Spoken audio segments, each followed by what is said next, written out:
Victory Studios in downtown Little Rock, this is Capitol View. Good Sunday morning to you and welcome into Capitol View. I'm Mallory Brooks. Senator Trent Gardner joins us in studio. He recently went on a We the People tour to see what working Arkansans need firsthand, joining them on the job. And now he joins us in studio with a recap of what he learned. Thank you for joining us on Capitol View. Thank you so much, Mallory. It's great to be here and talk to the people of Arkansas. That's right. So you went out on this tour, shadowed several people at work to see what they need, what some of their challenges are. You started with nurses, which is, I'm telling you, nurses are true angels. They are absolute angels. What did you learn when you shadowed this nurse? Mallory, as many of your viewers probably know, a few months ago, a state senator from Washington, during a debate about uninterrupted meals and breaks, made a comment about nurses that basically they sit around and play cards. Now, I know many of the nurses in my area put a lot of their blood, sweat, and tears, and they don't have enough time to do a meal break, let alone play cards. My grandmother was a nurse for over 50 years, and how many times she left on call and other things. So when that happened, the senator from Washington said she wants to go shadow a nurse to learn more about it. I thought that's a great idea. Why wait till a controversy to do that? Why don't you go out there and see a nurse? And I'll tell you, I had a great nurse for my first experience, and she was an outstanding job there in South Arkansas. Okay, what all did you learn? What kind of the steps that you went through through the day with this nurse? Well, Frances is a home nurse, so she actually goes to individuals' homes there in South Arkansas to take care of them. And I learned many different things with her, but you know the number one thing I learned? Nurses care. Yes, they do. They care about the people. She cared when she took time to put pills in individual boxes for the persons because they have a hard time seeing the pills. She massaged the veterans' feet until they felt good. There was a local woman there in Bearden, Arkansas who loved to gossip and talk about different things, and while she was changing her dress and she talked to her and uplifted her spirit. You know, after going through that, I learned that Frances is as good as they get, the challenges they faces, and we also learned policy considerations, you know, all the paperwork they're required to do, all the HIPAA and other laws they have to follow to be in compliance, and how that can both be positive and negative for what they do. So it was an unbelievable experience, and I learned that nurses care a great deal about people. Absolutely. You talk about doing the dirty work. They do dirty work. They are therapists in some ways, being there whenever we need them the most. What do nurses need? What are the things they need to succeed in their jobs? One, you know, they want to have their patients have the ability to get the access to care they need, whatever they think is the best, whatever their doctors who they are overthink that. That's the thing I came about is if they think a patient should be able to go down this road for a treatment plan, they love to see that patient not be inhibited by either lack of insurance or other issues or funding requirements. They also like to actually be able to do their job. It's great that we have regulations that protect the patient, and we want to do as much as we can for that. But you know, these nurses learn these great skills, and instead of going out there and helping people, whether it's in a hospital environment, a clinic environment, or a home nurse, a lot of time they're spending time doing paperwork or doing things of that nature. I think we need to reduce that. Make sure we have all the necessary paper forms and everything done to that point. Let's also make sure that we allow these nurses to get out there and do the job they were trained to do. Absolutely. Charting. They spend a lot of time. Yes, my son was just in the hospital, and I just watched them and admired all they do. Thank you to all the nurses. I always say nurses and teachers are true angels in our society. Let's go to another job. Timber industry. You followed someone in the timber industry. What was this like? Well, I got out of the suit because it was hot South Arkansas weather, and I was sweating pretty good. We did a track of timber down there in South Arkansas. Michael Clayton, he's a forester who sells timber and timberland products to different people down there. And we got to actually go out there and look at road access. It had been raining in South Arkansas a lot, and he was worried if you could get a log crew actually there in South Arkansas. And whenever he did that, we found out that, you know, you walk the land every day, he's usually by himself. He helps people, whether it's a person with a 10-acre tract that want to make a little extra money, or somebody with a 1,000-acre tract that wants to do a rather large purchase. Michael told me about some of the dynamics and changes happening in the timber market with, you know, outside timber product coming in, about the regulation he has to do every day and some of the things. So it was really eye-opening to learn from Michael Clayton and what he did there in South Arkansas. And finally, someone in the metal industry you shadowed. What exactly, a metal company in El Dorado, what exactly did they do and what did you learn? The McNabb brothers, they're great. Willie and Jeff, their father moved from North Carolina years ago to start a business in El Dorado just to be there temporarily, and he found out he loves South Arkansas, and Willie and Jeff do too. South Arkansas, we have an amazing resource in bromine iodine and other things is a highly corrosive but highly valuable chemical. What they do is take special containers and actually turn them in so that can be transferred from point A to point B. They also put radiation shields up, so if you go to the hospital and you don't want to be exposed to that radiation, they have that shield available. They're a great small business there in South Arkansas. They employ people, and I learned from them is some of the things that happen at the federal and state level with our tax code actually benefits them greatly. And they don't take that money and go buy another boat or go buy another, expensive item. What they do is invest in their company. They give raises, they give better health care, they give things that help their community and help the people that work for them. You obviously had different experiences with everyone in the workforce. Overall, what are some of the biggest challenges that Arkansans face in the workforce? What I realized after doing this trip is that, we talk about a lot of things in Little Rock. We look at policies, we deal with lobbyists and associations. They're great and they serve a purpose. When you're actually talking to people, you see where the policies we make in Little Rock actually have a deep and meaningful impact on these people. How one thing change here in the law or one less funding here can have a positive or negative impact. So I think that's important that we connect with the people we're supposed to represent, whether it's South Arkansas or anywhere across the state. We listen to them, we get that real experience of what is good for them, what is bad, and what we can do to move forward. That's why I did the We the People tour. Real people, real jobs, and real results. Very interesting. I love that you did that. While you're here, I want to talk to you before we go about something you've been outspoken about recently, red flag laws, when we're talking about gun control. You've been outspoken against this. Tell us why, your thoughts on this. Listen, school shootings, mass shootings is an epidemic right now. We need to do all we can to solve that. But I think going down the road of red flags is a terrible precedent to set. It violates not only your Second Amendment, but your Fourth Amendment and any other rights. At the end of the day, what a red flag law does is allow the government to come into your home and take your personal property when you've committed no crime. And that's a very big detail of that. We need to look at involuntary commitment. We need to look at increasing funding for mental health. We need to look at other avenues. But whenever a person is considered a quote-unquote danger to themselves or other, that's a very broad term. It's ripe for abuse. And once the government can come in your home and take your personal property when you've done nothing wrong, it's a very bad precedent. And on top of that, ultimately the solution isn't a solution. You're going to go in there and you're going to take a tool, which a weapon is, and you're going to leave that person unsupervised so they can cause harm, they can get a hold of another weapon, they can use a car or other means to cause mass death. That's what we need to do. We need to address the individual themselves, not a tool or a weapon. Senator Trent Gardner, thank you so much for joining us. We appreciate you for coming into Capitol View, and we will be right back after this with more Capitol View on this Sunday morning. Stick around.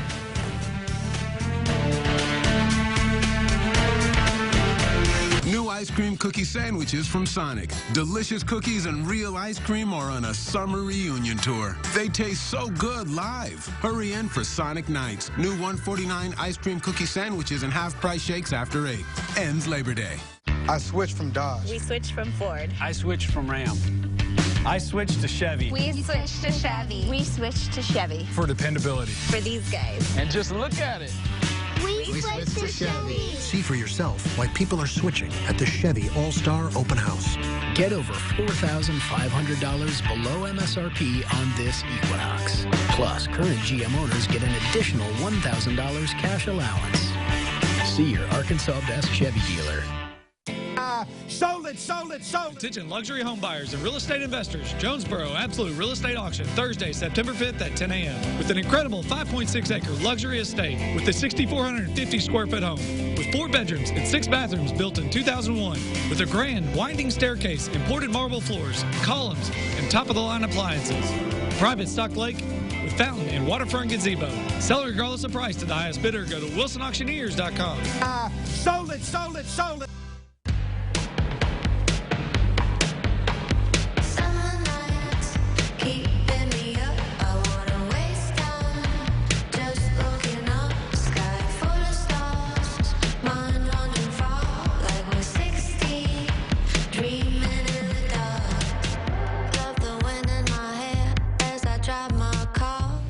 Finance the Infiniti QX80 for 0% APR for 60 months, plus get a $2,500 summer bonus at your local Infiniti retailer. The Car Hop Classic for just $2.99 is the perfect 1-2 punch of flavor and value. Time that. Do you need a trainer to help you eat the burger? Hey, stay out of this. Don't get in my head, man. There's barely room for me in there. Hurry in and try quarter-pound double cheeseburger or 6-inch Philly plus tots for $2.99. You're watching Capitol View. Sunday morning talk focused on the political scene in Arkansas. Welcome back to Capitol View on this Sunday morning. It's likely at some point today you'll get a robocall or maybe a few of them on your phone. Nobody wants them.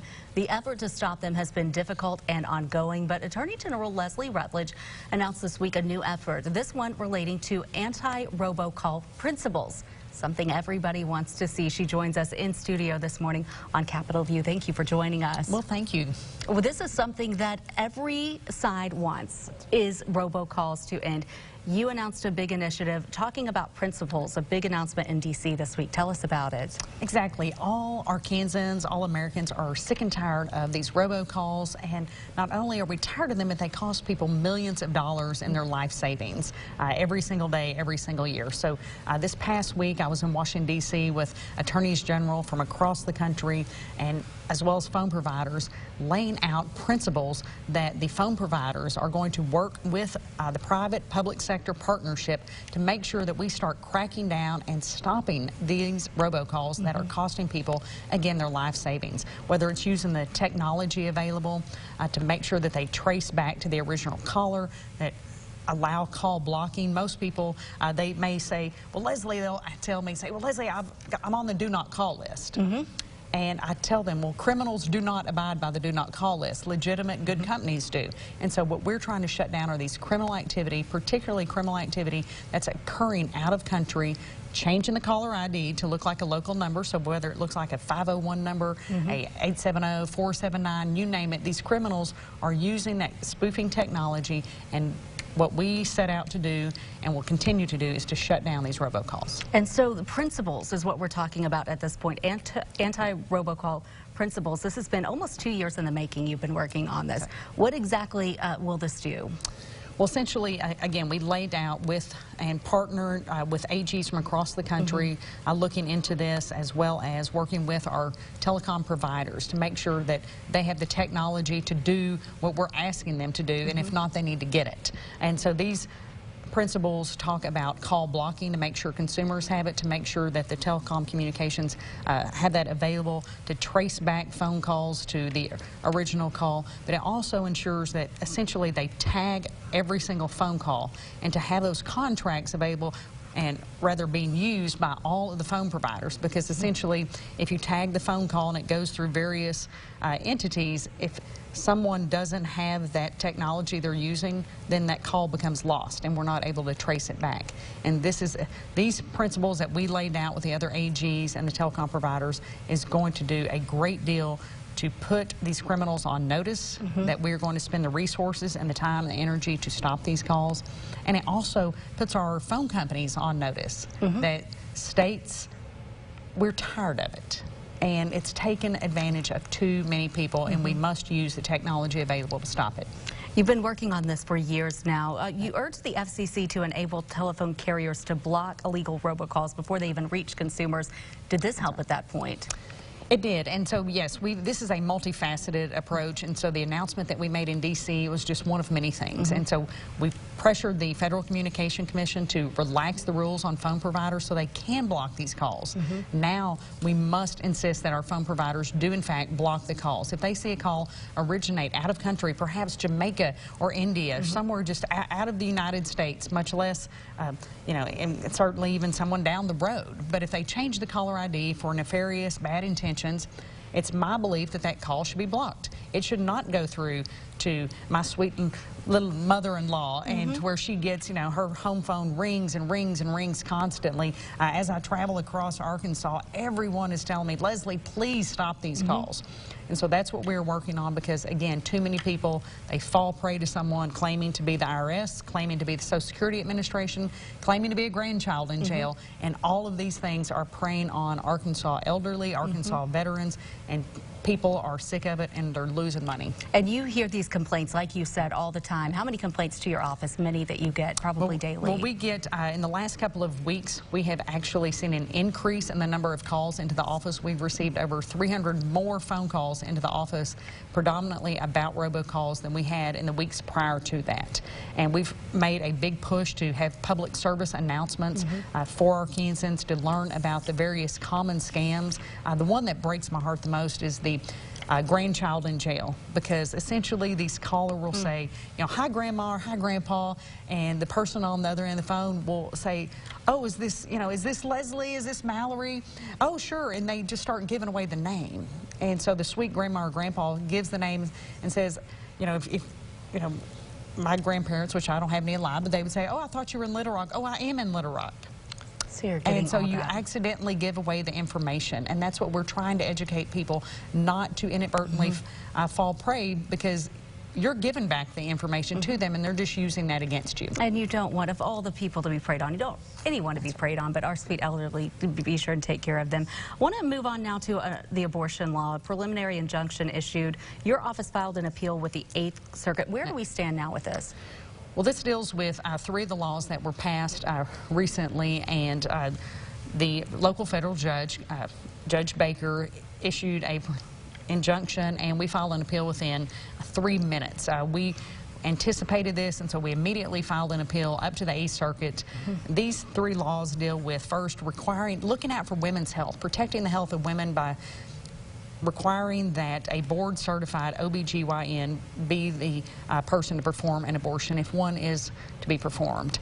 This other law has to do with no abortions after 18 weeks, and then the third one that we're fighting about, if a woman is making the decision to have an abortion because she has gotten information that the child she is carrying has Down syndrome, then it does not allow her to terminate that pregnancy based on that. And so that's really just protecting, you know, we've got so many people in our population and that we love them so much that are living with Downs, and they're incredible, valuable members of our society, and making sure that women, again, their health is protected, to have a board-certified OBGYN, and also making sure that we don't terminate those pregnancies after 18 weeks.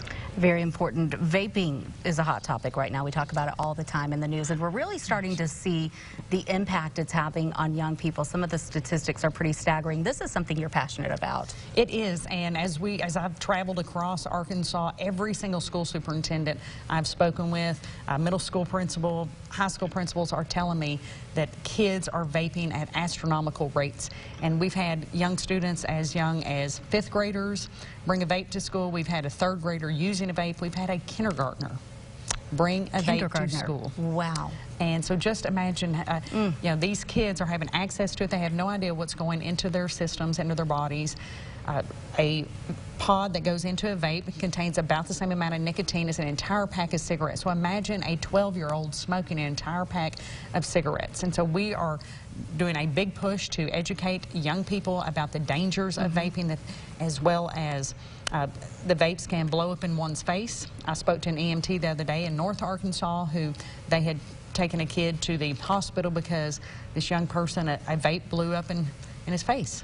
And so there's not enough information out there right now that is combating all the good that people are saying that e-cigs and vapes are, but I want parents to know, and I want them to tell their kids that vaping is not safe for young people. Those are chemicals going into your body. Too many young people are ending up in the hospital, and so let's drop the vapes. Absolutely. Right. Arkansas Attorney General Leslie Rutledge, thank you so much for joining us this morning on Capitol View. We appreciate you making time, and we are back to wrap it up with your top political headlines. You're watching Capitol View on Sunday morning. Have you ever wanted a brand new camper? Hi, I'm Misty Gibson for John Gibson Auto Sales, and we are an official Gulfstream camper dealer. Whether you have good credit, bad credit, or no credit, we will finance your brand new Gulfstream camper. We also have a large selection of used campers, cars, trucks, SUVs, motorcycles, ATVs, performance trailers, and boats. Check us out online at johngibsonautosales.com, and we will have your purchase ready when you get here. No mess is too much for the boys in blue. Uh-oh, I made a mess. Even if you have a messy Maya, we can make everything look good as new. When Messy Maya strikes at your house, you know who to call. The boys in blue. I switched from Dodge. We switched from Ford. I switched from Ram. I switched to Chevy. We switched to Chevy. We switched to Chevy. For dependability. For these guys. And just look at it. We switched to Chevy. See for yourself why people are switching at the Chevy All-Star Open House. Get over $4,500 below MSRP on this Equinox. Plus, current GM owners get an additional $1,000 cash allowance. See your Arkansas Best Chevy dealer. My feet hurt so bad in the morning, I couldn't even put my feet on the floor. So I had to start engineering my own arch support. So I got that, then I put this in there, this one. Finally, before I added another one of these in, I went to Good Feet, and they gave me this. So I built all this together to engineer a solution to my pain. And if I'd have just gone to Good Feet, I'd have been better off in the first place. Good Feet Arch Supports, engineered for pain relief, personally fitted for you. Here's your Buick, sir. Actually, that's my Buick. How are we gonna fit in your mom's Buick? Easy. I like that new Buick. Me too. I was actually talking about that Buick. I knew that. Did you? Buick's fresh new lineup is full of surprises. Get this low-mileage lease on this 2019 Buick Encore for around $199 per month. Or get over $4,200 below MSRP on this 2019 Buick Encore Preferred. See your Arkansas Select Buick dealer. Sold it. Attention hunters, timber buyers, and investors. Van Buren County Land Auction, Friday, September 13th at 11 a.m. 371 acres of recreational timberland in Leslie, Arkansas. Offered in its entirety with mineral rights. Go to wilsonauctioneers.com. Sold it. You're watching Capitol View, Sunday morning talk focused on the political scene in Arkansas. Welcome back to Capitol View. Let's take a look at top political headlines on this Sunday morning. Planned Parenthood says they'll stop taking $60 million of federal funding rather than comply with a new federal rule that prohibits the organization from referring women for abortion services. Jesse Tenor reports on how the decision has split Washington. They have made the calculation that they can afford to say no to $60 million in Title X funds so that they can prioritize abortion. On Monday, Planned Parenthood announced it's walking away from millions in federal funds rather than comply with a new Trump administration rule that blocks federally funded clinics from referring patients to abortion providers. There are many organizations out there who want to participate in this women's health care space, but they're not willing to refer for abortions. The Heritage Foundation supports the rule, saying the money can now go to other healthcare providers. But Amnesty International opposes the change, saying it will make it harder for low-income women to access federally funded birth control and other services. This will have a majorly disproportionate impact in rural states where Planned Parenthood is sometimes the only healthcare provider for sexual and reproductive health. Amnesty International says the rule plays into a larger political motive. This is part of an intention to shut down abortion in the United States by this administration. Other groups across the country are following Planned Parenthood's lead, highlighting the political divide in Congress. After the announcement, Minority Whip Steve Scalise tweeted, "Planned Parenthood is clearly revealing itself to be in the business of abortion, not health care." While Democrat Dianne Feinstein responded, the administration's rollback of Title X is denying low-income women and families access to care. In Washington, I'm Jesse Tenor. Jesse, thank you. President Trump has called off a visit to Denmark scheduled for early next month after the country's prime minister rebuffed his idea of purchasing Greenland. Both prime ministers of Denmark and Greenland have said that Greenland is not for sale. Danes have reacted with mixed reaction over the president's canceled state visit. I thought it was an inappropriate statement. All they had to do is say, no, we'd rather not do that, or we'd rather not talk about it. Don't say what an absurd idea that is. Arkansas Senator Tom Cotton told CNN this week he floated the idea of buying Greenland with the White House well before the issue became public. He says purchasing the country would keep it out of the hands of the Chinese and the Russians. Washington Governor Jay Inslee drops out of the 2020 presidential race. Inslee made the announcement on Wednesday on MSNBC's The Rachel Maddow Show. The governor had centered his presidential campaign around climate change, but did not meet the polling requirements to participate in CNN's upcoming town hall on that issue. It's become clear that I'm not going to be carrying the ball. I'm not going to be the president, so I'm withdrawing tonight from the race. But I have to tell you, look, I've been fighting climate change for 25 years, and I've never been so confident of the ability of America now to reach critical mass to move the ball. Inslee is the third major candidate to exit the race following Representative Eric Swalwell of California and former Colorado Governor John Hickenlooper. A federal appeals court ruled on Wednesday that electors are free to vote as they wish and can't be required to follow the results of the popular vote in their states. The court ruling says electors who actually determine who becomes president and vice president should be free to vote how they want and not have to abide by the state's popular vote.